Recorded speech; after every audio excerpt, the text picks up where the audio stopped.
Bienvenidos, bienvenidas. ¿Cómo están?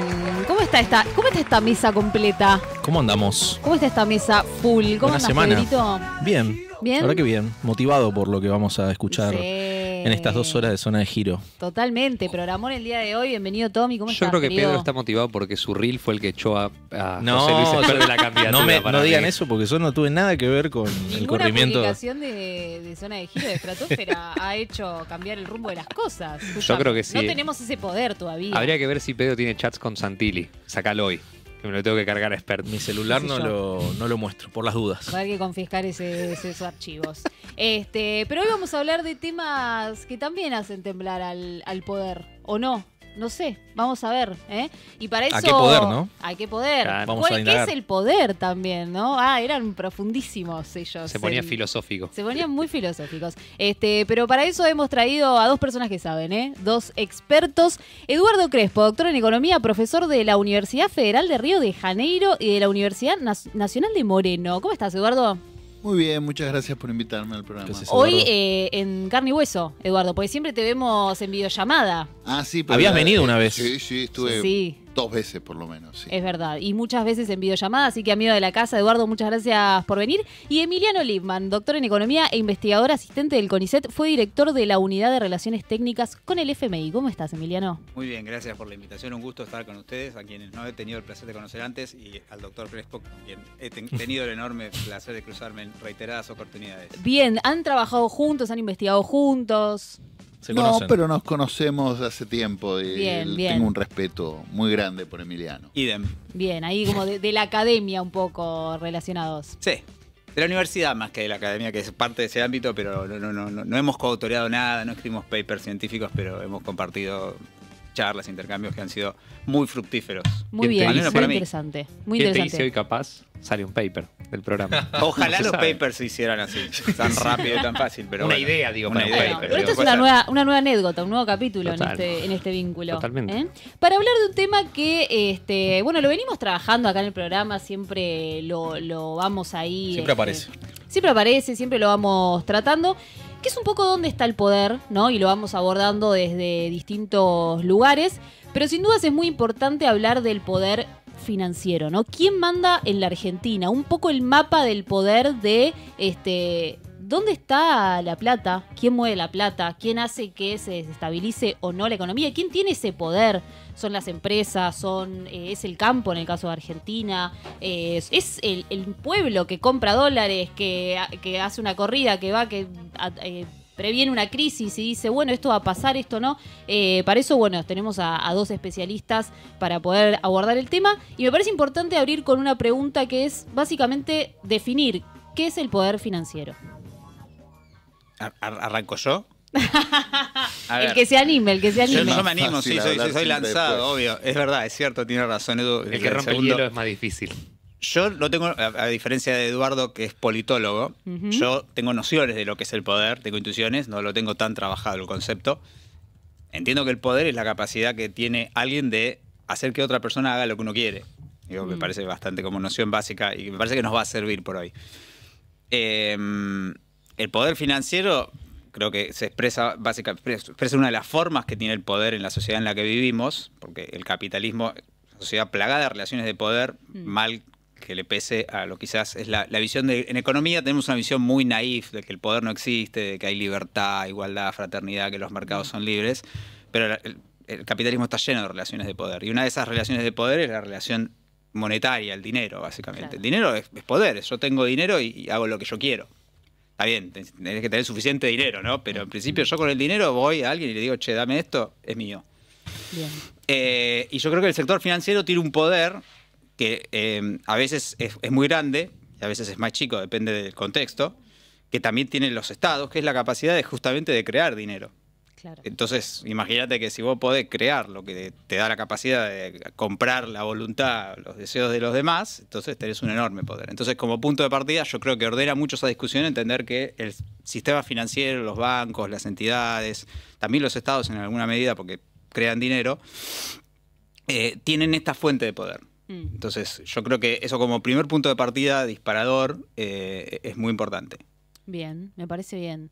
Edu, vos como politólogo ahí aportando esa lógica del poder? Bueno, yo creo que primero hay varias formas de poder, ¿no? Ese poder político, poder económico, geopolítico. Acá sigo un poco Michael Mann, habla de poder ideológico, habla de 4 fuentes del poder, ¿no? Que es un sociólogo inglés muy relevante en estos días. En principio, el poder económico, digamos, financiero, es todo aquel que acumuló dinero, ¿no? Es decir, dinero es uno demanda con dinero y el dinero es quien acumula dinero tiene poder. Ahora, no necesariamente ese poder se traduce en poder político, ¿eh? Es decir, obviamente que hay una relación, es decir, es lógico que tiene mucho dinero, tiene más posibilidades de influir, pero no es tan directo, ¿eh? Es decir, acá hemos tenido muchos gobiernos que supuestamente representaban al sector financiero, a los grandes empresarios, a lo que fuera, y duran 4 o 5 años, no se sostienen 2 años. Es decir, no es tan directo.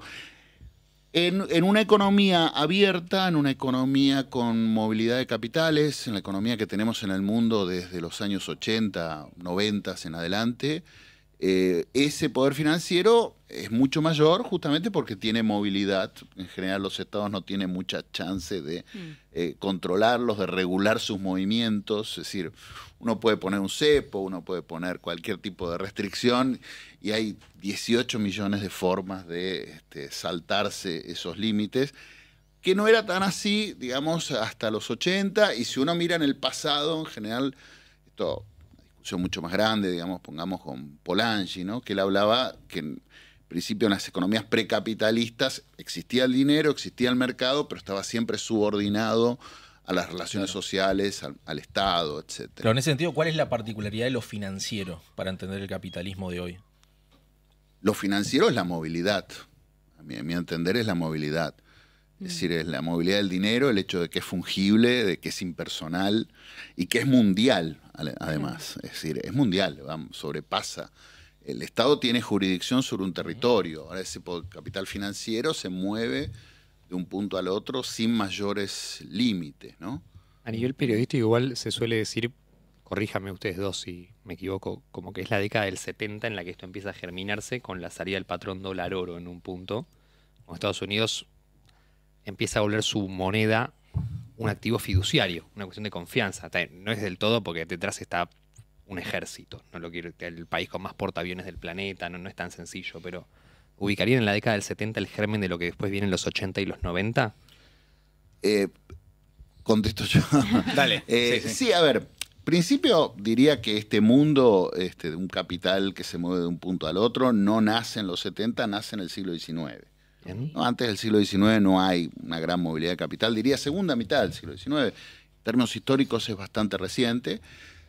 Hay un periodo, un interregno, que es digamos que va desde la Primera Guerra Mundial hasta la Segunda, pero digamos se extiende con un conjunto de regulaciones, Bretton Woods, un conjunto de regulaciones financieras hasta los 70s, 80s.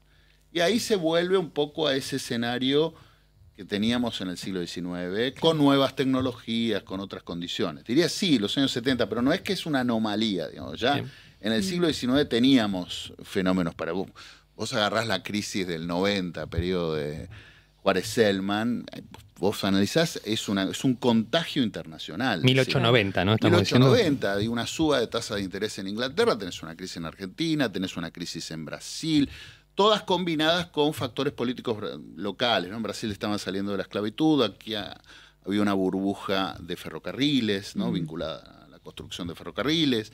Si no me equivoco, seguramente Emiliano sabe más del tema que yo, en Egipto hubo también algún episodio. Es decir, vos tenés un fenómeno ya mundial a finales del siglo XIX. Excelente. Yo creo que la diferencia que hay es que entre el 40 y el 70 debe ser la primera vez, porque los periodos anteriores no había un mercado mundial tan consolidado, pero debe ser la primera vez con un mercado mundial muy consolidado que los flujos financieros se cierran para prácticamente todos los estados. Casi todos los estados tenían restricciones muy serias a la movilidad de capitales, excepto Estados Unidos, que era la principal potencia, que era la que se estaba consolidando. Y justamente el proceso de reconstitución del mercado financiero global tiene que ver con cómo el dólar se fue transformando en moneda global. Hay una historia que creo que me la contó Eduardo, no sé si es verdad o no, Bien. y nadie sabe si es verdad. Si lo contó Eduardo. Pero debe ser verdad. Chequeadísimo. Yo empiezo a dudar. Nunca lo leí en algún lugar por eso, pero suena muy, muy factible. Y que dice que cuando el comunismo, el Partido Comunista China tenía los depósitos en dólares en Nueva York, Sí. estaba medio en peligro, porque imagínate que Estados Unidos está a un manotazo de congelártelos. Los bancos que tenían sede en Londres y en Nueva York le ofrecieron mover los depósitos a Londres. Entonces, de golpe, en Londres empezó a aparecer todo un mercado en dólares, que es lo que hoy se conoce como el mercado del eurodólar, que se llama Claro. eurodólar porque nació en Europa, pero eurodólar es cualquier mercado en una moneda que el Estado no regula. Por ejemplo, si ya hay dólares en Argentina, son eurodólares también. Nosotros Porque llamamos... están fuera de Estados Unidos. Están fuera de Estados Unidos. Bien. Entonces, hay un mundo con una enorme movilidad de capitales donde Edu decía, los estados no lo pueden controlar, excepto un estado, Claro. que paradójicamente estamos quizás asistiendo a una etapa en donde ese estado no se sabe muy bien qué quiere hacer con ese poder gigantesco. Yo lo veo con perplejidad, esto que Donald Trump ve la hegemonía del dólar como si fuera algo malo. Me lo ve como un Pero problema. un problema para Estados Unidos, una cosa para mí insólita. Y yo creo que el origen, digo, si uno empieza a ver qué anécdota es la que genera o qué evento es el que genera el mundo en el que vivimos, obviamente uno se va cada vez más atrás y termina con Adán y Eva, ¿no? Sí, totalmente. Pero yo creo que el hito es en los años, se da en los años 40 y ese mercado empieza a crecer y toma mucho impulso cuando sube el precio del petróleo, cuando es la guerra del de Yom Kippur, entre Israel y los vecinos, sube mucho el precio del petróleo y un montón de países que producen petróleo y exportan petróleo se dan cuenta de que tienen una cantidad de excedente de dólares que están cómodamente depositados en Londres, que los bancos dicen, ¿qué hago con toda esta liquidez? Y empiezan a mirar en el este de Europa, en los países comunistas de Europa y América Latina, donde hay unos gobiernos que empiezan a hacer reformas y son pro mercado, hacen buena letra y dicen, vamos a prestarle plata a estos locos, que además quieren bajar la inflación y quieren, digamos... destruir al Estado y abrir la economía, hacer todas estas cosas. Cualquier similitud con la realidad. Exacto. No, es que de hecho esos experimentos terminan mal. Esos países no pueden devolver la deuda, está toda la crisis de la deuda. De esto, si quieren, después volvemos sobre esto. Y son esas crisis de las que hablaba Eduardo que se repiten periódicamente. Pero digo, yo creo que la anomalía es el periodo entre el más o menos 1940 y 1970, donde hay un mercado global y están todas las fronteras para el capital cerradas. Bien, y ahí ubicarían también el nacimiento como del sistema financiero en Argentina, digo, como que prime el capitalismo y el mercado financiero en Argentina, ¿también lo ubican un poco en esa época?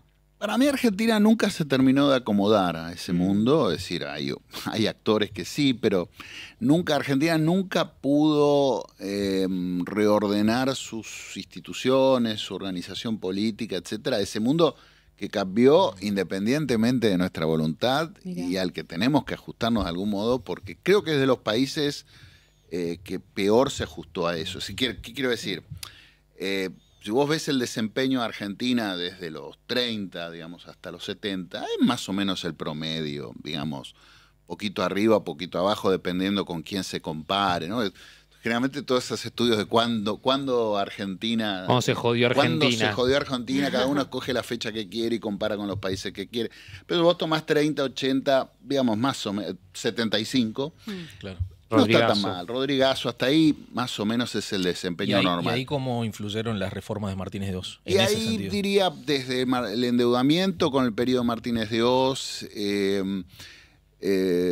después, bueno, toda la crisis de la deuda y después nuestra propia dinámica política, cuando comparamos con el resto de la región y con el resto del mundo, creo que fuimos de los que menos capacidad tuvimos de adecuarnos a ese esquema.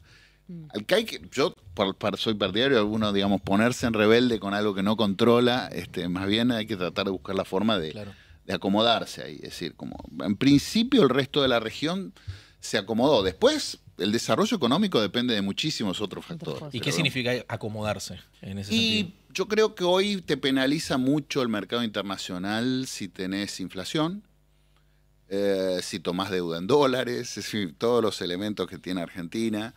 Si tenés inestabilidad política, entiendo que Argentina, digamos, con distintos gobiernos de todos los colores, ¿no? Es decir, no pudo adecuarse a eso. No diría que acá aparece un poder financiero muy grande en Argentina. Al contrario, el sector financiero en Argentina, aquí Emiliano puede...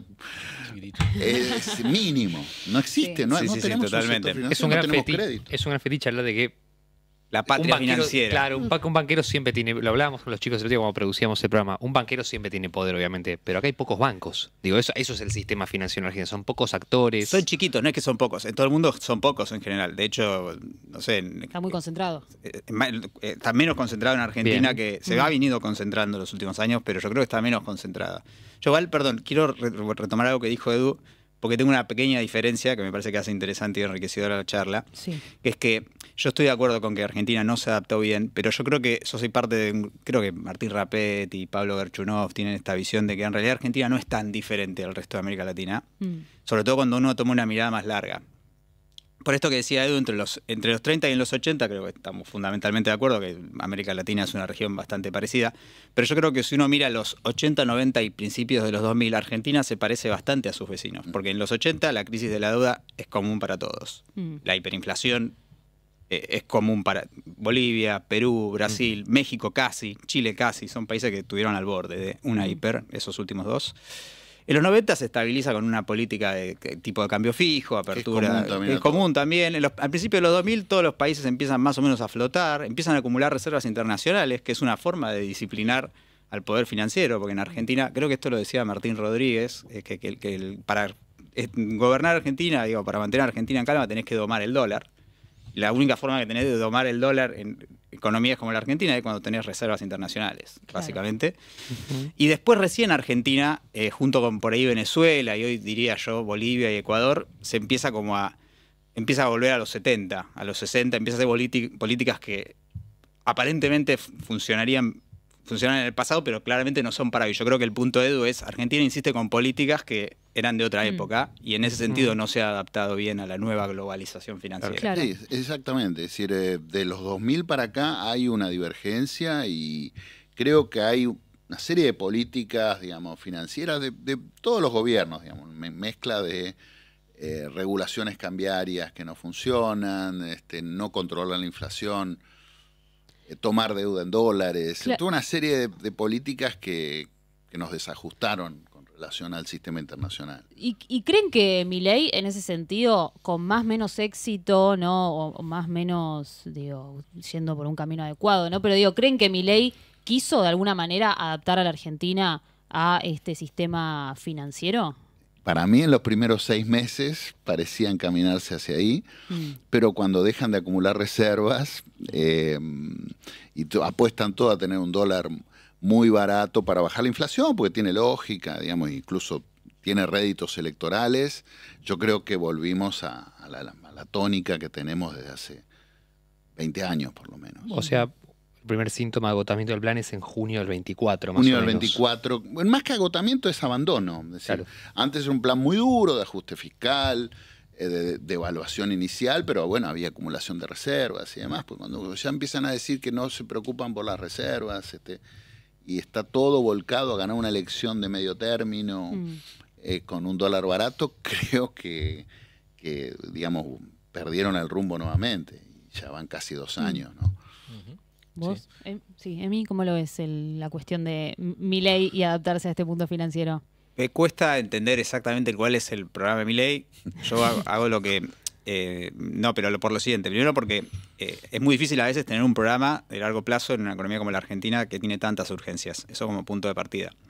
Después, obviamente, muchos, cuando uno tiene la suerte de toparse con algún hacedor de política que tiene algunas ideas prescritas, uno va a lo que pensaba antes. El caso de Milei es muy errático, entonces a veces es complicado entender. Parece que de fondo cree en una economía liberal, de mercado, inserta en todo tipo de relaciones comerciales y financieras, entonces uno debería imaginarse que Milei va para allá. Lo que pasa es que el tránsito desde donde estás hacia donde vos querés llegar no es obvio, no es que como vos querés una economía abierta tenés que desregular todos los mercados, porque en el medio tenés que apagar un montón de incendios y tenés un montón de urgencias, y creo que ahí se tropezaron con que, con que hay que ganar elecciones, hay que tener apoyo popular, hay que hacer un montón de cosas. Fueron literales ellos. Claro, a mí hay una idea muy, muy interesante para mí que es de Hirschman, que es que Hirschman tiene la idea de que tiene que ver, creo yo, con esto de poder económico, poder político, es que la gente te vota y los mercados financieros te votan comprando y vendiendo bonos. Entonces, este es un gobierno que está más por el lado de conseguir el voto de los mercados, tratar de mantener elevado el precio de los bonos. Pero hay una paradoja, quizás, que no sé si cuánto lo vio Hirschman, que es que si no tenés los votos de la gente, el precio de los bonos también baja. Entonces vos podés hacer todo lo que quieras por seducir a los mercados, pero esta gente ve que si vos tenés una tensión muy grande entre juntar los votos y conseguir los dólares para garantizar que vas a pagar la deuda y medio que tenés una manta muy corta y por ahí terminás sin el pan y sin la torta. La famosa sustentabilidad política Exactamente.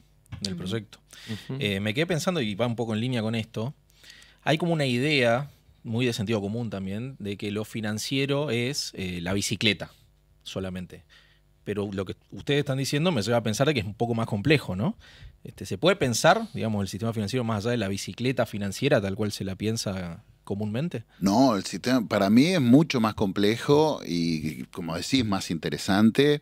Yo creo que no hay capitalismo sin finanzas, es decir, pueden estar más o menos reguladas, más o menos desarrolladas, pero me atrevo a decir que primero aparece el capitalismo financiero y después aparece el capitalismo, digamos, llamémoslo así, industrial, digamos tecnológico, en fin. Sí, de economía real. Sí, en principio diría, hay un proceso en el siglo XVII que es la llamada revolución financiera que precede, digamos, y está muy vinculado al financiamiento de guerras, digamos, caso de Inglaterra fundamentalmente, la construcción de la marina de guerra. No, yo creo que digamos, las finanzas siempre involucran un riesgo muy grande, porque, digamos, estamos especulando siempre en el mundo financiero, pero es lo que le da al sistema su dinámica, es lo que le da su potencial de crecimiento, es lo que moviliza recursos de un sector que anda mal para otro que anda bien. Dirías que es el espíritu del capitalismo. El espíritu del capitalismo creo que aparece ahí porque justamente moviliza recursos con mucha facilidad. Es una tecnología social extraordinaria, digamos, la finanza en ese sentido, con todos los problemas que van involucrados. No sé si otro sistema puede movilizar recursos en esa escala. Creo que hasta ahora no se ha demostrado. Digamos, cualquier economía de comando tiene muchas más dificultades de transmitir información de una punta a la otra del sistema, como lo hace el dinero y el sistema financiero. Entonces, en ese sentido, creo que es un fenómeno fascinante, porque además nadie tiene el control directo. Obviamente que hay actores con mucho más poder que otros, pero nadie tiene un control. En algún sentido parece lo que más llamaba el fetichismo de la mercancía. Sí. Es algo que está fuera del control de los sujetos. Ni una certeza tampoco. Ni certeza, ni mucho menos. No se puede anticipar qué es lo que va a ocurrir. Digamos, en principio uno puede tener... Por eso es tan difícil pronosticar. Claro. Pero, digamos, es algo difícil con lo que lidiar, pero me parece imprescindible. Digamos, hasta que encontremos un sistema mejor, creo que las finanzas son un paso ineludible. Bueno, en ese sentido me resulta interesante pensar cómo se adecua y cómo convive este sistema financiero, un poco liderado por Estados Unidos, con otro gigante hoy por hoy, que es China, ¿no? Yéndonos al otro lado del mundo. Cómo conviven ambos sistemas y subsistemas, claro. ¿Voy yo? Bueno, dale, decir que de eso sabes mucho más, además. Que... No, pues, digamos, es muy humilde, Emiliano. De China no sé tanto. No sabes muy no, a ver, el tema financiero, obviamente, el centro financiero es Estados Unidos, de esto no hay dudas. El dólar sigue siendo, y lo va a seguir siendo por bastante tiempo, estimo, la principal moneda del mundo. Pero coincido con Emiliano en que hay algunos ruidos en Estados Unidos hoy. Digamos, me atrevo a decir que hoy la lógica del gobierno norteamericano va contra la dinámica del capital.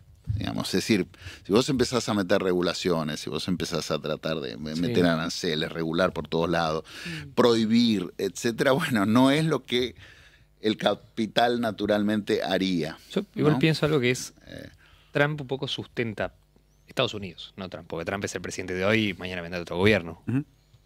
La capacidad de importar de la economía norteamericana en que el mundo demanda dólares, porque justamente es la moneda de las monedas más demandadas. Él atenta contra eso en un punto hoy en día, ¿no?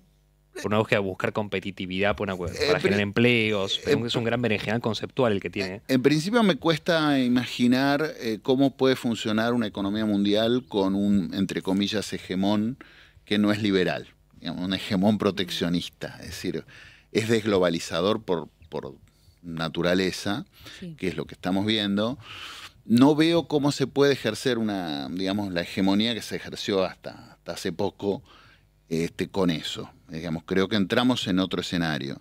Pero, digamos, me parece que no es la lógica, digamos, si bien el capital financiero centro sigue siendo Estados Unidos, creo que hay, no solo en términos financieros, creo que las políticas más recientes van contra la lógica, digamos, del capital en general.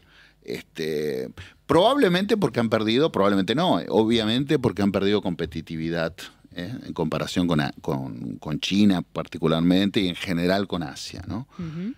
Y esto está generando mucho ruido. Yo creo que buena parte de la fuente de sustentación política de Trump tiene que ver con todos los obreros que han perdido el trabajo en lo que era el Rust Belt. Y bueno, eso evidentemente hace que el deseo de acumular poder político quizás entre en tensión con la capacidad de imponer el poder económico de Estados Unidos a nivel global.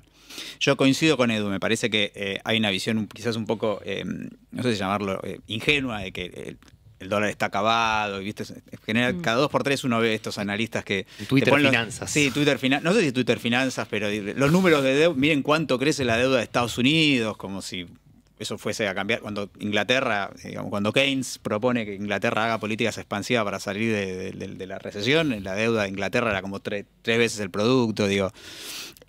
Son cosas bien por ahí de nicho, ¿no? Pero yo creo que todavía hay un larguísimo trecho hasta que quizás posiblemente nosotros no lo llegamos a ver, a menos que se descubra la fórmula de la inmortalidad en breve, la desaparición del dólar, inclusive la libra esterlina, que era quizás el antecesor, sigue siendo una moneda con mucha solidez, una moneda con mucha reputación, y China parece que todavía no está preparada para, digamos, en términos financieros, que es un sistema financiero muy cerrado, con bastantes regulaciones, tienen, digamos, todo un problema con los bancos que tienen una serie de préstamos de dudosa calidad, entonces no está claro que China sea una moneda global. Para que una cosa sea moneda global tiene que ser mundialmente aceptable y un poco lo que le pasa al Bitcoin, que no sé si habrá cambiado, pero yo me acuerdo Eso es interesante, el tema de las criptos. Hace un año, perdón la anécdota, me parece que es ilustrativa, ¿no? Hace unos años había una conferencia sobre Bitcoin que no aceptaba pagos en Bitcoins. Me muero. Sí.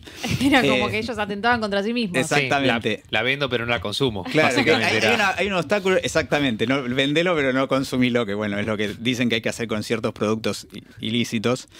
Pero hay un tema con todas estas cosas, pasa con las monedas, pasa con las criptos, y tiene que ver con por qué una moneda es tan poderosa, que es que la tecnología es tan... nadie la entiende. Entonces, imagínate que vos sos un terrorista.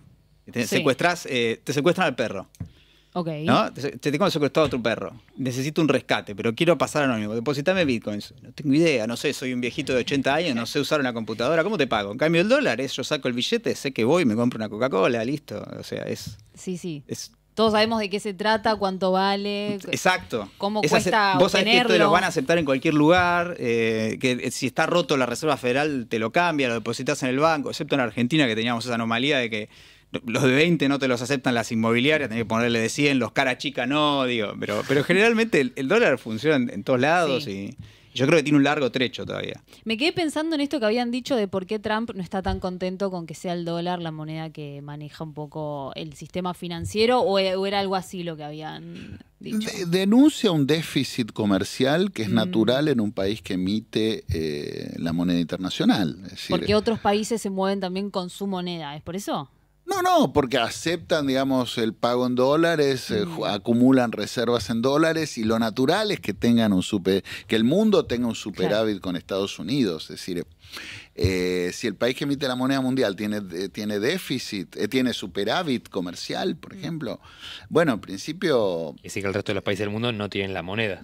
Claro, si se están endeudando para realizarle importaciones a Estados Unidos, es algo que no cierra. Entiendo que, obviamente, que no puede tener un déficit comercial de, no sé, el 1000% de su PBI, eso no estoy diciendo que no tenga límites, pero lo natural, entiendo, es que el país que emite la moneda de reserva, sobre todo cuando no es convertible en otra cosa, el patrón oro era distinto, ¿no? El patrón oro, el país que tenía que emitía la moneda de reserva, pero al ser convertible en oro no podía tener un déficit de cuenta corriente más que comercial por mucho tiempo. Tenía una restricción. Ahora, un país que emite una moneda fiduciaria, es decir, que no es convertible en nada, que es basada en la fe, ¿no?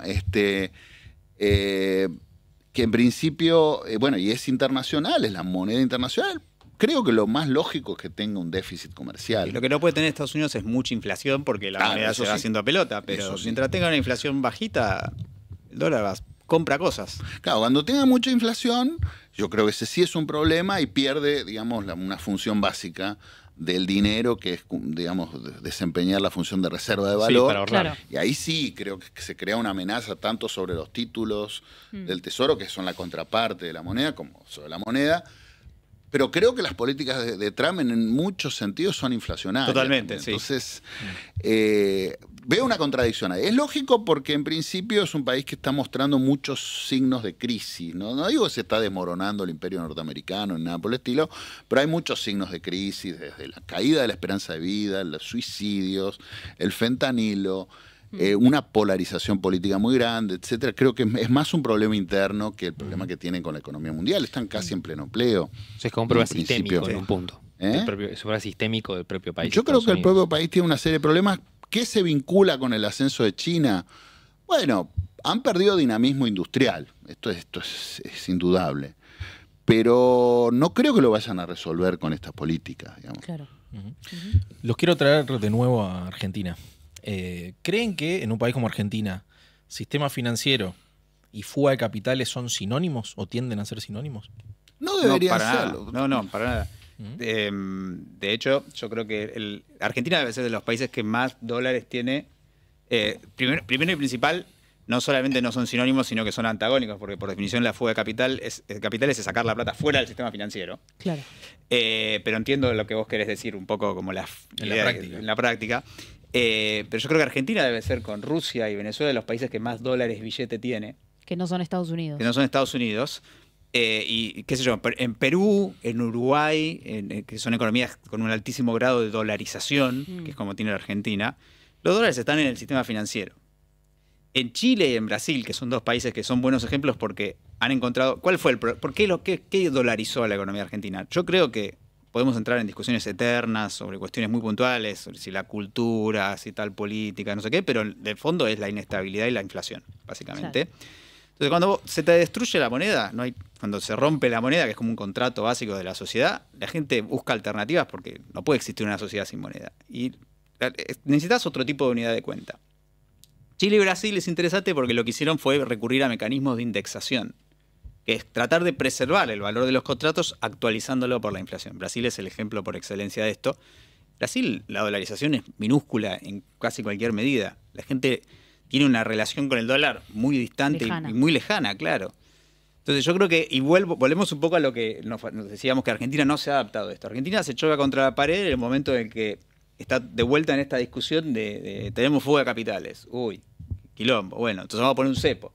Che, pero va a tener más inflación y se te va a deteriorar la moneda y vas a tener más fuga de capitales. O sea, está bien, por ahí es una solución de corto plazo que tenés que poner porque no llegás hasta las elecciones y te vas del gobierno si no haces esto, pero a la larga nos tenemos que fumar las consecuencias que nos tenemos que fumar. Entonces yo no creo que es una consecuencia, de hecho, la dolarización, digamos, en algún sentido que el dólar sea la moneda global hace que todas las economías tengan más dólares, digo, qué sé yo, los precios de tus exportaciones están en dólares. La deuda que emiten países como la Argentina generalmente tenés que emitir en dólares porque no tendrés mucha capacidad de emitir deuda a 20, 30, 40 años por montos considerables en tu moneda. Entonces todo el mundo está dolarizado en ese sentido porque el dólar es la moneda global. Pero no todo el mundo usa el dólar tanto como Ecuador, que está dolarizado formalmente, ¿no? Pero acá Claro. yo me acuerdo de un cartel que era, creo, no sé, la ruta Luján o algo así, que había una persona que vendía choripanes, que se había cansado de mover los precios todo el tiempo, y dice un choripán $1, Sí. que es ilustrativo. Sí, me acuerdo. Igual, estoy pensando en algo para complementar, y para que se lo puedas explicar a la audiencia porque sos especialista de mí. La alternativa es reconstruir la moneda, a que no siga pasando Exactamente, esto. la alternativa a esto es ir a reconstruir la moneda. ¿Cuál es el Exacto. problema? Que y lleva eso significa que el sistema financiero nuestro crezca y se densifique, Exacto. etcétera, etcétera, Total. etcétera. ¿Cómo se hace sin que sea recesivo, sin que se vuelva impopular? Que yo estoy a favor de que suceda, obviamente, Sí. ¿no? Pero es la gran pregunta, y es la pregunta que en teoría Milei venía a contestar y no pudo finalmente. Bueno, yo creo que muchas de estas cosas son recesivas e impopulares.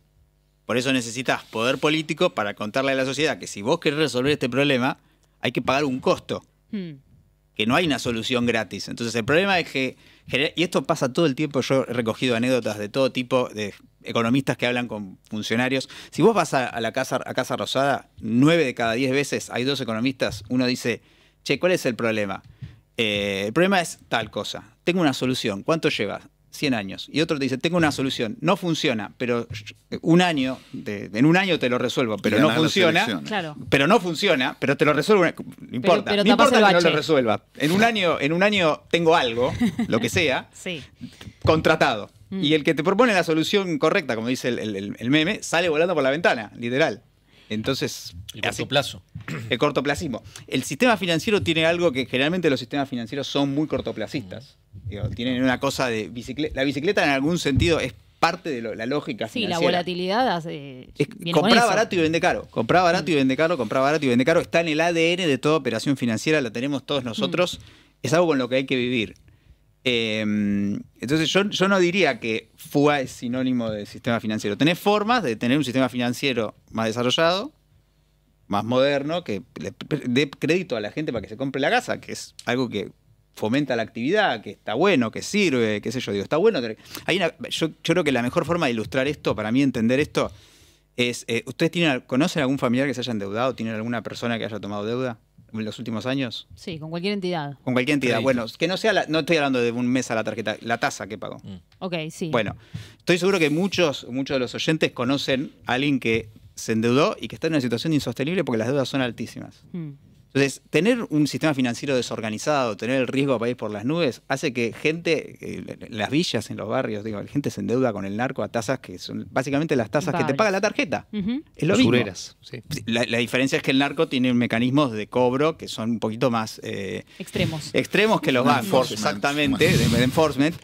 Pero bueno, eso creo que cuando lo pensamos de esta manera, cae la ficha de que es un problema más grave, ¿no? Hay que destruir el sistema financiero para que no haya más préstamos, para que desaparezca toda esta especulación y todo este quilombo. Y bueno, no, en realidad lo que estás haciendo, estás condenando a un montón de gente a estar endeudada con mecanismos informales. Porque siempre en economía sabemos que cuando vos prohibís algo, aparece una solución. Una fuga. Por Una afuera. solución informal. Exacto. La fuga es básicamente el resultado de ponerle, digamos, tratar de tapar el sol con la mano. Si lo Sí, tuviera sí. que resumir Sí, de sí, una sí. manera muy Es como que no brusca. permitís que el sistema se desarrolle, entonces en el abyecto se crea otro subsistema. en un Exactamente. Ujú. Sí. Algo así. Sí, no, y es interesante pensar esto que decías de que el argentino está muy acostumbrado a moverse a pensar en dólares, más allá de si en definitiva gana en dólares o no, o usa dólares o no para ir a la verdulería. En un momento Milei lo quiso implementar también sin mucho éxito, pero de todas formas el argentino piensa en dólares, ¿no? ¿Hay manera de que Argentina de alguna manera, en un plazo que no sean 100 años, pueda empezar en pesos, un sistema financiero en pesos? Perdón, 100 años es una exageración, aclaro. Perdón, Sí, Ale. Sí, sí, pero- me parece que no, 20, no hace 30 falta. por ahí. No, creo que se necesitan reglas duraderas que no son a veces. A ver, la primera pregunta que hiciste, que es esto de cómo, o no, le hiciste vos, que cómo podemos volver a tener una moneda Ujú. sin recesión o sin pagar grandes costos. Hay que entender que los costos, por lo menos al principio, son inevitables. Es decir, si fueran todas buenas noticias, yo creo que cualquier gobierno ya lo hubiera hecho, ¿no? Si se tratara apenas de, consolidamos nuestra moneda y al mismo tiempo crecemos y al mismo tiempo logramos todos los objetivos, bueno, creo que, digamos, ¿por qué no se hizo ya? ¿No? Tiendo a pensar así en términos darwinianos. Coincido. Digamos. Si no sobrevivió es porque no estaba adaptado. Bueno, creo que hay que reconocer que hay una contradicción. Es decir, que tener una moneda va a implicar durante un tiempo un conjunto de restricciones, probablemente al principio cierta, digamos, si no recesión, por lo menos tasas de crecimiento bajas, porque acumular reservas implica, digamos, vamos a precisar un superávit de cuenta corriente, digamos. Y si tenemos una economía explotando, vamos a tener muchas importaciones. Ujú. Entonces va a estar difícil acumular reservas en un contexto como ese. Entonces, en principio, tiene costos. Si vos partís de una moneda que está un dólar muy barato, pongámoslo así, bueno, en principio se devalúa. Esto es medio inevitable. Si vos tenés una corrida cambiaria, bueno, ¿cuál es la tentación? Bueno, la evito con un cepo, la evito con algún tipo de restricción, sobre todo si tengo las elecciones cerca. Si costos hay. Costos hay. Una cosa para aclarar en el medio antes de que sigas, que es muy fácil hablar de déficit fiscal o superávit fiscal en el lenguaje mediático, porque se entiende rápido como que el Estado gasta mucho o gasta poco.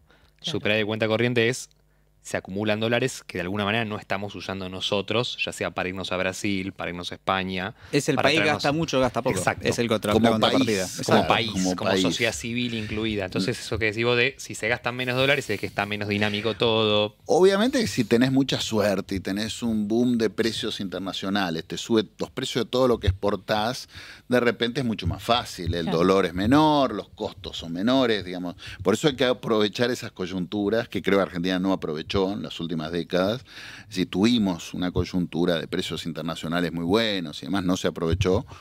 Está bien que las prioridades eran otras, tampoco quiero juzgar, digamos, con el diario del lunes es más fácil, pero en principio primero hay que reconocer que hay costos.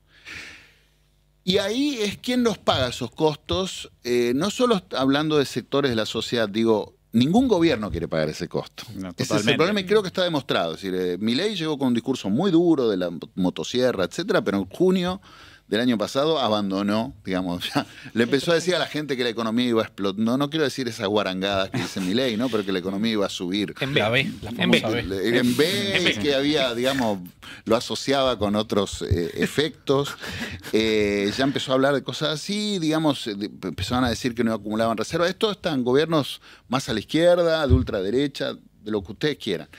Quizás Argentina tiene que encontrar algún tipo de solución institucional que consiga desligar de alguna manera gobierno del manejo del control monetario. Digamos, creo que tiene que buscar algún tipo de... porque creo que es lo que prima en el resto de la región. No es lo que a mí me gusta en principio, pero encontrar alguna forma de separar, digamos, el control de la política monetaria, fundamentalmente del control político directo. Sería Bien, el Banco Central, ¿no? En este Creo caso. que el Banco Central, digamos, muy sujeto a la política del gobierno, creo que es un problema. Y tal vez se necesita, por lo menos por un tiempo, hasta que volvamos a tener moneda, separar un conjunto de reglas Bueno, hoy económicas. es bastante inédito igual, ¿no? Que el presidente del Banco Central es parte casi del gabinete. Eso Sí, el Milei está dando un discurso y lo tiene a Bausili, Sí. digamos, paradito como un, forma parte de la como un reunión del gabinete granadero al literal, lado. digamos. Como dice nuestro columnista estrella, Diego Genud, la consultora Anker, que maneja la política económica del gobierno, porque eran socios, básicamente. Totalmente. Sí, sí. Igual, hablando de Bausili, me dan el pie perfecto para meternos en esta especie de dinámica, que es como este versus de la gente, del mapa del poder financiero en Argentina. Vamos a mencionar 2 actores, 2 personas, 2 empresas, y la idea es ver cuál tiene más poder en Argentina, puntualmente. Y bueno, ¿por qué, no? Sea de acá o no, ¿no? Sea un argentino o no, cuál sus decisiones Claro, pero cómo influye en Argentina. en la situación de las finanzas argentinas. Exactamente. Y justamente lo han mencionado recién tenemos el primer enfrentamiento, que sería JP Morgan o el Banco Central, actualmente dirigido por Santiago Ahí están. Bausili. Pues me fijo al segundo para... A ver si les Ahí están tenemos. las fotos. Mirá, qué facha. ¿Quién de estos dos para usted tiene más poder? Sí, En Argentina. En En Argentina. consecuencias para Argentina, sí. Ok, obvio. claro, porque estos fondos manejan todo el... Ok. Yo creo que en Argentina hoy en día no sé exactamente qué tiene en la cartera JP Morgan, porque si se hace desprendió, sacó buena parte de las tenencias cuando viene el reperfilamiento de Macri, estos fondos tenían muchas tenencias en pesos, salieron, se produce la corrida, ahí uno podría decir estos te tienen agarrado. Sí, sí. Pero cuando los reperfilaste, medio que no sé cuánto llegó a salir o no. Yo creo que hoy en día Bausili tiene bastante poder. Me parece que es un personaje con bastante poder, que conduce la política monetaria, tiene mucho poder. Cuanto mejor es tu banco central, digamos, cuanto más efectiva es tu política monetaria, más poder tenés. Me da la sensación de que hoy en día JP Morgan, salvo que alguien esté pensando en pedirle plata, no tiene nada que hacer, bien. digamos. Interesante. Sí, coincido con Emiliano. No veo un gran poder así de un JP Morgan. Lo que no sé si Bausili no pertenecía al JP Bueno, Morgan. está bien, ¿no? esa es la decir, otra ahí cosa. es Vos el de poder tema. político. Yo a mí me preguntan por Claro. economía, che. Claro. Pertenecía a ese dato, no lo tenía. No recuerdo si no cuál, me equivoco, habría que averiguar, pero si no es el JP Morgan, es algún actor semejante. Digamos. Goldman Sachs, Sí, esas generalmente. De todos modos, esto es mundial, ¿eh? Tampoco vamos a creer que esto ocurre solo acá. Diría que en general las autoridades monetarias suelen coincidir con el poder financiero. Tal vez es en alguna medida a veces lo que le da estabilidad, Claro. pero tampoco vamos a ser ingenuos en esto, ¿no? Diría, es Bien. así como funciona en general. Sí, Bien. una puerta giratoria. Tal vez lo que pensaríamos es que haya alguna institución que mínimamente lo regule. Ok. Y sobre todo en el caso argentino, que haya muchos controles al inside information, ¿no? Es decir, La información privilegiada. claro, alguien que, Ok. digamos, pasa el dato de qué es lo que va a hacer el central de aquí a un par de horas y me parece que hay muchos movimientos de este tipo, no solo acá, creo que en Estados Unidos se están chequeando algunos movimientos parecidos y eso tendría que estar muy regulado. Sí, ¿Cuál sí, es la total. serie El problema que no lo- son las Billions? bicicletas financieras, el problema son las bicicletas en donde vos sabés que vas a ganar Claro. siempre. Es Claro, el problema sí, sí. jodido. Y mientras el Banco Central sigue en pie, bueno, seguimos. Y no se quemó. Y no se No quemó, se quemó. y no se destruyó ni nada. Vamos al primero de todos. Cristalina Georgieva, ¿no? Cabeza del FMI, versus Larry Fink, que es el director ejecutivo, tengo entendido, de BlackRock. No le tenía la cara a Larry Fink. Qué bien Míralo. pronunciás. Sí. BlackRock. Black Rock. ¿Querés que empiece siempre yo o querés ¿Vos cambiar? no empezás? A full, Larry Flink. ¿En serio? Voy a tomar una frase que toma el ex representante de Argentina ante el fondo, Sergio Chodos. Sí. El Fondo Monetario es un objeto que se percibe sujeto. Ok. Porque es un instrumento de las potencias de los países para básicamente tener alguna incidencia sobre la arquitectura financiera global, en la cual Cristalina, no digo que está pintada, toma decisiones relevantes, pero, y además en el fondo hay que reconocer, es una CIA, es un CEO, Cristalina. Claro. Gerenta, pero Es no una tiene- función más directora diplomática, gerenta. decís. Claro. Más es diplomacia que otra Sí. cosa. Primero porque lo que deciden en el fondo son los directores Ujú. de las potencias, Estados Unidos, China, Japón, Alemania, fundamentalmente. Después viene todos los demás. Sí. Y segundo porque los directores incluso representan a los ministros de Economía y a los banqueros centrales. Ok. Con lo cual te diría que Bausili le da órdenes a Cristalina. Mira. Porque es parte del directorio, no el que Claro, toma sí, las sí, decisiones, sí, sino sí. del board. Entonces yo no creo que tenga tanto poder Cristalina. Además Cristalina está muy debilitada. La quisieron voltear hace poco tiempo, con lo cual yo te diría que Larry Fink le pasa el trapo, pero... Totalmente. Sí, sí. Totalmente. Larry Fink tipo el emperador romano. Sí, pero cuando además hace- te voy a decir dos cosas. Cristalina es mujer y viene de Bulgaria. Larry Flink, hombre blanco americano, creo, ¿no? Sí, sí, sí, me Ya gusta, todo me gusta eso esa también- perspectiva de también género añade totalmente. realmente- En el entramado de poder Sí, es sí, importante, totalmente. en definitiva, O sea, totalmente. Cristalina habrá perforado un techo de cristal ya muy arriba, pero yo creo que es el techo de la carrera. Es un montón igual hasta donde llegó. Ojalá Sí, yo sí, tuviese sí. ese trabajo. Pero es el techo de la carrera Cristalina, claramente. Y que está claro que se quiere quedar ahí, se va a atornillar a la silla. Perdón, hablé demasiado, Edu. No, comparto. El Fondo Monetario, Cristalina o cualquier, digamos, funcionario del fondo son justamente eso, funcionarios que responden en general, pueden tener algún mínimo de autonomía, pero en general responden al mandato de los gobiernos. El gobierno que más pesa ahí es Estados Unidos, creo que todavía tiene la cláusula del 85%, del Sí, sí. 15%, ¿no? Es que tiene Sí, sí. capacidad de veto, es decir, nada se puede aprobar sin la aprobación de Estados Unidos. De modo que, en principio, digamos, responden a lo que los gobiernos manden. Bien. No le veo ahí un poder muy significativo, ¿no? ¿Y BlackRock? No sé hasta dónde llega el poder. Ok. Ahí me parece que Emiliano está No más sé en cuánta plata maneja, pero puede ser un 10% de PIB de Argentina, 20, Uf, un montón. montón. De cuánto maneja y cuánto tiene es distinto, pero maneja y toma muchas decisiones y puede hundir un país, claramente. Un fondo así te puede hundir un país. El fondo también, pero lo deciden los países. Claro, pero interviene en en otras definitiva, variables. lo que y te el hunde Banco son los países. Central Argentino también, Te puede hundir, es verdad. Es decir, Cualquier cosa no es puede una hundir, elección de Sí, medio sí. término. Todo te puede quieto, hundir. todo quieto para que no se hunda nada. Volvemos a Santiago Bausili, pero ahora lo vamos a enfrentar a uno de los empresarios más importantes de la Argentina, que es Eduardo Constantini. ¿Qué me dicen? No, para mí Bausili tiene más poder, por lo menos en lo Más que poder. es influir sobre la economía argentina, no tengo ninguna duda. Bien. No veo qué es lo que puede hacer Constantini. Vender un cuadro y Claro, hacerle bajar el no precio. veo, Fría Kahlo. subir la tarifa del Malva, ¿no? Es decir, el del tarifa, digo, no sé, Sí. la entrada, no sé, no veo que pueda tener tanto. Además es un poder que generalmente se ejerce cuando coincide con un incentivo concreto, digamos, que si no lo hace él, lo hace otro empresario. Esto también hay que entender el poder. Una cosa es el poder del capital en general y otra cosa es de un capitalista en particular, Claro, o de un claro, empresario claro. en Por particular. eso es una buena, porque también está esa cosa muy de sentido común de que te pueden mover los mercados dos actores y te dan Que hay vuelta. un sujeto que Sí, lo hace, pero en que hay principio un tipo es- como el señor Burns en la planta nuclear esperando Claro. a que se hagan las 6 de la tarde. Ah, sí, sí. Claro, y no es así como funciona el capitalismo. Es decir, si no lo hace Constantini, hay un buen negocio para hacerlo, hará otro, vendrá un chino, vendrá, anda a saber quién. Me parece que no es así como funciona. No es personal el poder del capital. Bien, bien, bien. Coincido, quizás cuando Bausili deje su cargo, por ahí sí Constantini tiene más poder que Bausili, no sé, hay que abrir los Claro, patrimonios, pero actualmente, claro. Bien, bien, bien, me parece bien. Ahora nos vamos a ir a entidades bancarias, pero vamos a ir a un banco privado, como es el Grupo Macro de Brito, y el Banco Nación. Ahí, ¿cómo la ven?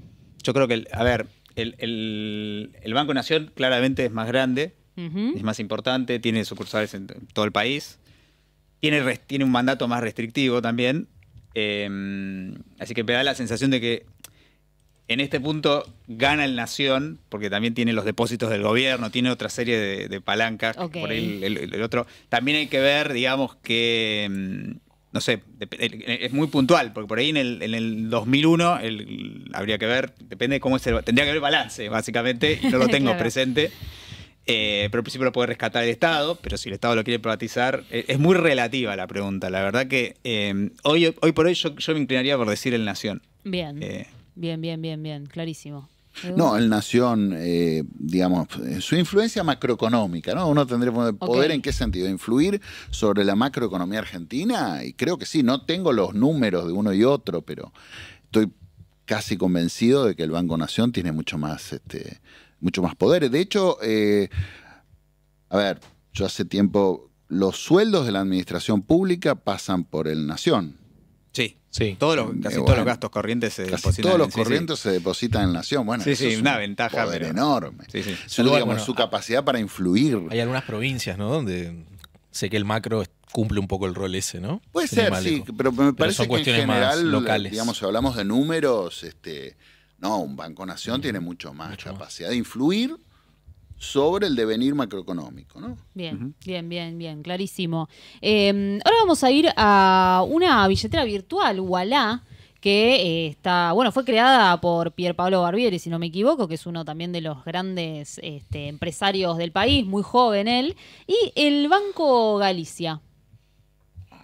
Fintech versus banca tradicional. Es un Claro, punto un poco este sería versus. ese versus. Ah. Esa es la lógica para pensarlo, no me sé parece. la situación hoy, pero creo que el mundo va hacia, digamos, esquemas como el de Ualá. Bien. Sí, Bien, bien. por lo menos a juzgar por Brasil, por ejemplo, donde tengo bastante experiencia sobre el tema, ha crecido muchísimo lo que allá le llaman PIX, que es digamos, funciona como una billetera virtual. Pero manejada desde el Estado, ¿verdad? No, ¿No? ¿Es privada? no, en principio, ahora están buscando el Te modo de ilusionaste. regularla. Mira, yo Están pensé que existía esa buscando el modo de posibilidad. regularla, funciona como efectivo, digamos, justamente es uno de los temas, cómo se regula eso, Ah, porque bien. por ahí pasa todo. Que de hecho el gobierno le puso cepo a la compra de dólares por ahí antes que a los bancos ahora, ¿no? Hace poquito. Ajá.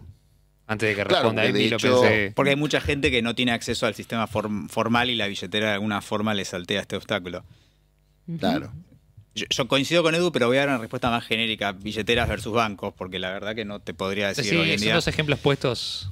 Estoy de acuerdo con que probablemente el mundo vaya más hacia billetera y de hecho que yo creo que en Argentina en los últimos años los bancos se enojan mucho con las billeteras porque las billeteras le comen el negocio entonces yo creo que la dinámica se va a jugar en qué ventaja regulatoria le podés sacar al Estado para decirte quién es más poderoso. Me da la sensación de que es una batalla que a la larga van a ganar las billeteras, lo que pasa es que a lo mejor un banco te saca una billetera, entonces Claro, bueno, sí. Bueno, que de hecho eso pasa. Es que si el banco se vuelve billetera, Claro. en un punto ganó la billetera. Exacto. Porque te obligó a Bueno, transformarte. si lo pones así, gana la billetera. También puede ser que la billetera la billetera no está sujeta a la ley bancaria. Entonces, por eso los bancos protestan, porque los bancos tienen regulaciones muy específicas que las billeteras no tienen que cumplir. ¿Hasta cuándo es la pregunta también, no? Porque tal vez en algún momento suceda que las billeteras virtuales tengan obligaciones de entidades bancarias también, porque en definitiva lo son. Es como el Uber y el taxi. Exactamente. Es más o menos Muy buen parecido, ejemplo. es decir, Excelente ejemplo. Yo creo que se va hacia el Uber, pero bueno, también aparecen taxis que digamos que operan a través de apps, ¿no? Entonces, El último ejemplo que yo vi se va es de con- kioscos y hasta verdulerías que se han convertido en café de especialidad. Entonces, ¿qué es más poderoso, la verdulería o el café de especialidad? Va ganando café de especialidad, pero por... Puestos de diario que se han Puesto convertido diario, sí, en pero café yo vi una de especialidad. verdulería. Mirá, La verdulería de mi barrio, te juro, café de especialidad. Qué locura compras un eso. kilo de tomate perita Sí, sí. y un flat white No vi Buenísimo. a nadie comprar café, vi al verdulero tomarse un café todos los días, pero... para ver si tentaba ahí a la, Sí, a la sí, sí, clientela. pero es como diversificar tu negocio en un punto. Exacto. Está muy bien, está muy bien. Ahora vamos a una categoría bastante picante, ¿eh? Héctor Manieto, ¿no? Cabeza del grupo Clarín, y Marcos Galperín, que es tal vez, bueno, es el empresario más rico, más exitoso de la Argentina y el dueño de una de las billeteras virtuales y uno de los sistemas de pagos también más importantes de América Latina, me atrevo a decir. Es un poco también pensar intergeneracionalmente las generaciones empresariales y su inserción en el capital, ¿no? ¿Cuál Claro. impacta más en las finanzas? ¿Que Mañeto un día quiera presionar por algo o Galperín? Bueno, es difícil la pregunta porque son formas de poder diferentes, digamos. Sí. Creo que Galperín tiene muchísimo más recursos con Magnet, me parece, ¿no? No tengo el ranking de los millonarios de la Argentina. Él está es ver- número 1, tengo entendido. No, está número uno seguramente, por, sí. por mucha diferencia, tengo entendido, pero no sé muy bien Sí. magnitudes. Ahora, manejar un medio importante es una fuente de poder. Creo que el poder de los Magneto va disminuyendo a manos de estas cosas que tenemos acá, si van apareciendo formas alternativas. Por eso me inclinaría por Galperín, pero estamos hablando ahí ya de dimensiones diferentes. Sí, que eso no como el grupo Clarín en sí, porque también Mañeto es un CEO a fin de Claro, cuentas, es ¿no? un CEO y de hecho yo no sé cuánta gente mira televisión hoy, por ejemplo. No sé. Sí, no los es, no es jóvenes- la misma etapa de Clarín del gobierno de Cristina que No. te podía revertir una elección o te podía realmente hacer un daño significativo, sino que hoy las audiencias también están más fragmentadas. Está claro que Clarín tuvo muchísimo poder, Sí. inclusive no me animaría a decir que es el responsable porque no me consta ni nada, pero algunos dicen la especificación asimétrica, la salida de la convertibilidad, en algún sentido hubo mucha influencia de Clarín ahí. Ley de bienes culturales. Exacto, todo. sí, el papel prensa. Pero era todas otro esas- mundo. Era otro mundo, claro. Yo creo que hoy me parece que sí, Galperín va perfilando a ganarle claramente. A No solo por Mañeto. una cuestión de generacional y etaria, sino... Bien, bien, bien, bien. Esto es interesante, ¿eh? Creo que fue idea de Tommy. Vamos a... Mirá bueno, cómo me- sí. mirá cómo Mirá me cómo, quema. mirá cómo te la tiro, Mirá ¿eh? cómo me quema. ¿A quién escucha el poder? ¿A un periodista como Alfredo Zayat o a un periodista como Marcelo Bonelli? O cuando lo escuchamos, cuando estamos escuchando al poder también.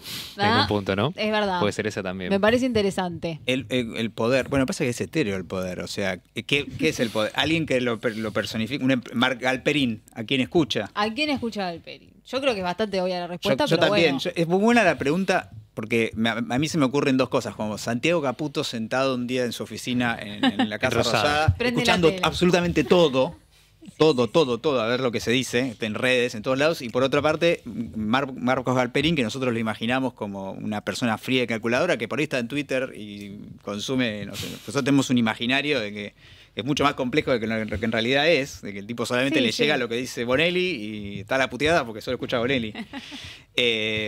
Pero no, yo creo que es Bonelli, sí. Bien, bien, bien, bien. En tu caso, ¿a quién crees que escucha? No, Bonelli, pero tampoco creo que tenga tanto poder, digamos. No tanto. Tiendo a pensar que no. Es un rol más de vocería, capaz, en todo caso. Sí, ¿no? de llegarle a cierto público, obviamente por llegarle a cierto público tiene cierto poder, pero vuelvo con el tema anterior, ¿no?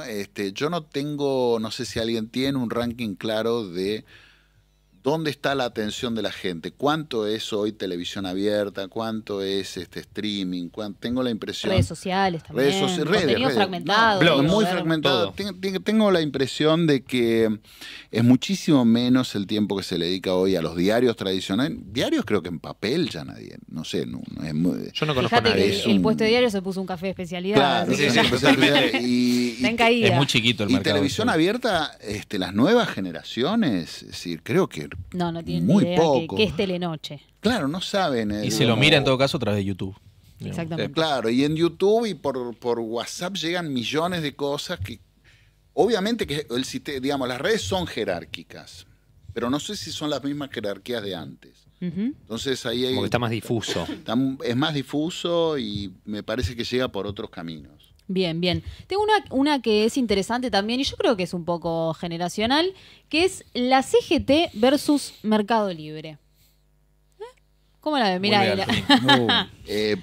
Para mí Mercado Libre tiene más poder. Mira. Digamos, hoy tenemos aproximadamente un 50% de informalidad. La idea de... Creo que este discurso que teníamos muchos, de, digamos, Argentina un país muy conflictivo en lo distributivo, con una CGT fuerte, con sindicatos. Bueno, comparado con la región todavía tenemos un poquito más, pero si tenés 50% de informalidad, me parece que el poder de los sindicatos es mucho menor de lo que sí. era en el pasado. Tiendo a pensar, ¿no? Y sobre todo si comparas con la plataforma que intermedia el comercio y las transacciones casi en todo el país directamente. Y que, como dijo Emi, blanqueó a gente que no tenía acceso al mercado financiero en un punto. Totalmente, yo coincido con Edu, creo que el poder de los sindicatos ha quedado muy disminuido.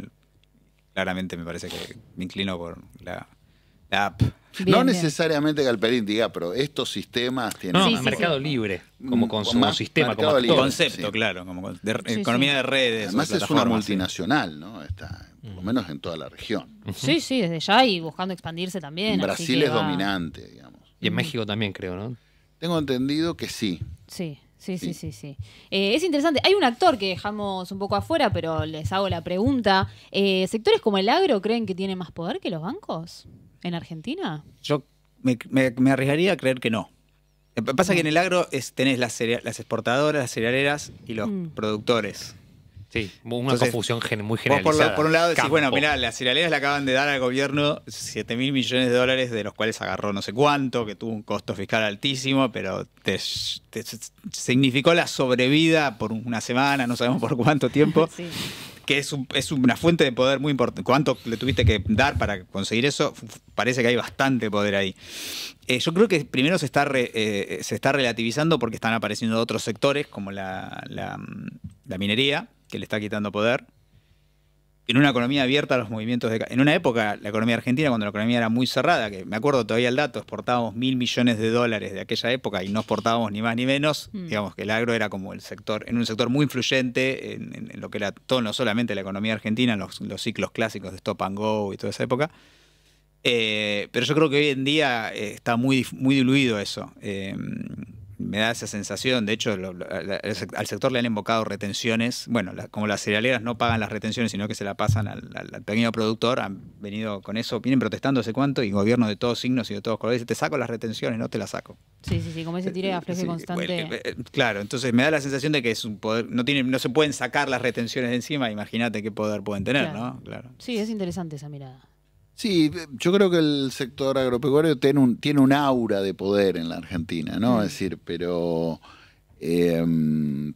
lo veo mucho más disperso de lo que era en el pasado, con mucho menos. Antes una reunión ahí en la, ¿cómo se llamaba? sociedad En la rural. sociedad rural. Recuerdo a Alfonsín, digamos, que fue y lo silbaron y todo el mundo discutiendo sobre, digamos, sobre ese tema semanas. Hoy no me imagino ningún escenario parecido. Primero porque creo que representan una porción menor hoy digamos, de la actividad económica y lentamente, felizmente, empiezan a aparecer alternativas. Argentina empieza a desarrollar otras, pese a todos nuestros problemas, está Vaca Muerta, comienza a aparecer la minería. Creo que también vamos hacia un país en donde el sector agropecuario va a tener su importancia, pero Sí, donde no va a ser tan decisivo. la macroeconomía no dependa de que llueva, Claro, básicamente. creo que se va... Es feo decirlo así, pero... Sí, total. pero Sí, sí, pero Creo que bueno, vamos hacia ese escenario, digamos. Ojalá que podamos aprovecharlo, pero creo que vamos hacia ahí. La respuesta no lo sorprenderá, no lo vamos a aprovechar, ¿viste?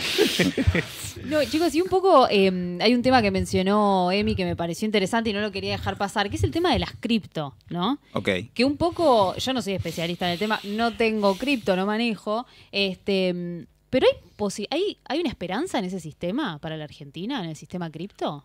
¿Esperanza en qué sentido? ¿Qué Una ganas? forma, una Porque siempre estamos viendo alternativa. qué podemos. Con esa mentalidad no vamos a ningún lado. Siempre estamos viendo qué nos puede salvar. Fíjate que es Sí, sí. lo que saca a este país adelante, y me voy a poner muy populista, es el trabajo y la consistencia. Perdón. No, es un chiste, obviamente. No sé qué es lo que podemos obtener de una cripto, te soy sincero. Minar Bien. criptos y ganar plata de esa manera, no la veo, llegamos muy tarde. Desarrollar una meme coin para estafar inversores tampoco. No funcionó. Me parece. pero- Puedo decir, poner las reservas del Banco Central, estoy tirando opciones que se me ocurren, no todas las cosas Sí, que sí. Poner las reservas, me parece que no, como hizo El Salvador, es timbear, con las reservas no se timbea, digamos. O sea, un poquito sí, pero no tanto. No creo que nos pueda salvar en ningún sentido, no, salvo que creemos, no sé, que portemos servicios tenemos buenos profesionales de informática, puede ser que aprovechemos la tecnología, que mejoremos los medios de pago, que ayudemos a sectores pobres a estar más bancarizados y o con tener más acceso a los sistemas formales, sí, pero no creo que eso salve a la Argentina. No sé, capaz que en 10 años, viste que pasa algo a mí que es terrible porque parezco más joven de lo que soy. Tengo 40, me siento viejo. Yo jugaba videojuegos y las nuevas generaciones no juegan videojuegos, miran a otros jugar videojuegos. Es verdad. Eso Entonces es capaz tremendo. que en el futuro se producen, qué sé yo, no sé, estampitas de colores y vos me decís ese es el futuro y nos salva. Y no lo sabemos. Yo lamentablemente no veo que en las criptos haya o sea, en las finanzas pasa algo, que es que generalmente no le agrega valor a la actividad económica. Mejora muchas cosas, pero lo que uno gana lo pierde el otro. Entonces, pensar que un país se puede Sí. salvar en esto, no sé, salvo que seas Uruguay, que provee sistemas financieros, ponele que sos muy chiquito, que tenés agro y que sos la sí. Suiza de Argentina, digamos, de Europa. Yo no creo que en las criptos haya haya un sector en el que nosotros podamos apostar. Más allá de que creo que, evidentemente, creo que debe ser la segunda innovación, las cripto, porque Volcker, el presidente de la Fed, decía que en el capitalismo la base es la innovación. Y lo que genera cosas, genera teléfonos, computadoras. Bueno, en finanzas, ¿qué innovaciones hay? Volcker decía una, el cajero automático. Y no hay más nada. Gracias, muchachos. Eso es todo lo que nos pueden dar. Bueno, posiblemente las criptos sean, Hoy no sé, sean quizás en innovación. otra innovación interesante, de la cual yo no conozco nada, no soy experto, no entiendo cómo funciona, no me meto en eso, no sé cuánto vale ni por qué. No se metan en eso si no lo entienden, por favor. Pero si vos ganás con eso, es que otro está perdiendo. Y no creo que Argentina vaya a ser un país que provea servicios financieros. No sé, Edu, ¿cómo la ves?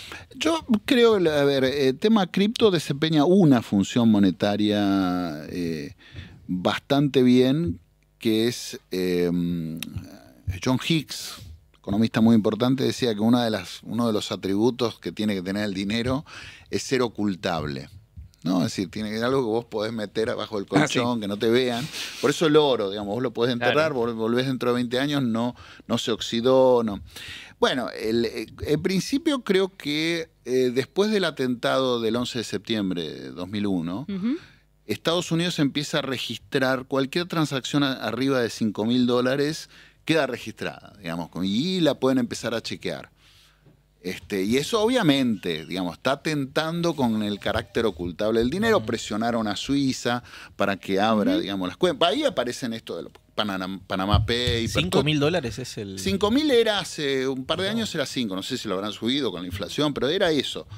Era más de un par de años. Era 5 o 6 años, eran 5.000 el techo, ¿no? El piso. Bueno, y arriba de eso, y ahí forzaron a los paraísos fiscales y demás a brindar información y estaban atentando contra el carácter ocultable que tiene que tener el dinero. Claro. Estas cripto desempeñan muy bien esa función. Yo creo que no son buenas reservas de valor porque, como dijo Emiliano, son muy especulativas, pueden subir muchísimo un día o caer el otro, tienen una serie de problemas. Pero si vos querés ocultar una transacción... o algún tipo de digamos, movimiento. algún movimiento, etcétera, funcionan bien. No creo que al Estado argentino le sirva ocultar más de lo que ya se Claro, oculta. suponga algún beneficio. No creo. Antes de irnos, hemos hecho una encuesta en nuestra audiencia. ¿Quién manda hoy en la economía argentina. Hemos puesto el gobierno, los bancos, el agro o Wall Street. ¿Vos El qué votaste? 77% se lo lleva a Wall Street. Yo he votado Wall Street, chicos. La verdad que es un poco la realidad. El agro 0%, los bancos un 10% y el gobierno un 13%. Así que yo creo que hay cierto consenso entre Mi nuestros respuesta oyentes con Wall Street. Es que ninguno, porque si alguien mandara, tendríamos una economía más estable, podría ser más injusta. Totalmente. podría Nadie ser- mande. Nadie Totalmente. manda. Que alguien ordene. Bien. Nadie ordena porque no hay ninguna coincidencia entre ninguno de esos actores y el poder político. Bien, bien, bien. Eduardo, Emiliano, Una muchas cosa, gracias por venir. Quiero dejar una así para ellos, muy Sí. sencilla. ¿Qué recomendación le darían, hoy que el gobierno está en crisis, al peronismo, que es la oposición realmente existente, en materia de su relación con las finanzas, que en los últimos 2 gobiernos fue algo bien problemático? Bueno, tiene Rápida, que porque no tenemos encontrar la tiempo, forma, pero- en mi opinión, tiene que encontrar la forma de convivir con las finanzas. Las finanzas no van a dejar de existir, gane quien gane las elecciones en Argentina. Tiene que aprender a convivir con eso y digamos, organizar al país para vivir en un mundo en donde las finanzas existen y son relevantes. Creo que esto tiene que encontrar la vuelta, ponerle el cascabel al gato de las finanzas, el peronismo. Bien, es buena. Esa es mi... Coincido totalmente. Es imperioso. Yo no sé culpa de quién es, ni por qué, no es una cuestión. Todas las cosas que decimos acá, Edu y yo, no es personal No. contra alguien ni contra nada, pero ya. sí entendemos que es fundamental, que es muy difícil ir contra eso hoy en día. Y hay que tratar de, por todos los medios posibles, aprender a convivir con eso sin repetir los errores del pasado. Bien, bien, bien. Clarísimos. Eduardo, Emiliano, muchísimas gracias por venir. Creo que hemos esclarecido un tema que es un poco intrincado y tiene ahí sus reveses, pero la verdad que ha quedado muy claro, así que muchas gracias por venir aquí a Zona de Giro. A Gracias. ustedes. No, gracias a ustedes. Nosotros nos Muchas vamos a un muy breve corte y viene Diego Genud, como siempre.